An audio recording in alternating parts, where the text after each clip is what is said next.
वीरन कृष्णामृतम् तटति यद्भवान् कृष्णाग्निकाननो तृणियुगायते कृष्ण त्वामपश्यता कुटिलकुन्दलं कृष्ण श्रीमुखं च ते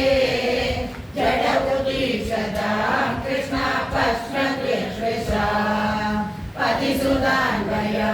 कृष्ण प्राणबान्धवा अतिविलङ्घ्यते कृष्ण अच्युतागता गतिविदस्तवो कृष्ण गीतमोहिता गीतमयोषिता कृष्ण कस्य चेनिषि रहसि संविदं कृष्ण हृच्चयोदयं रहसि दाननं कृष्ण प्रेमवि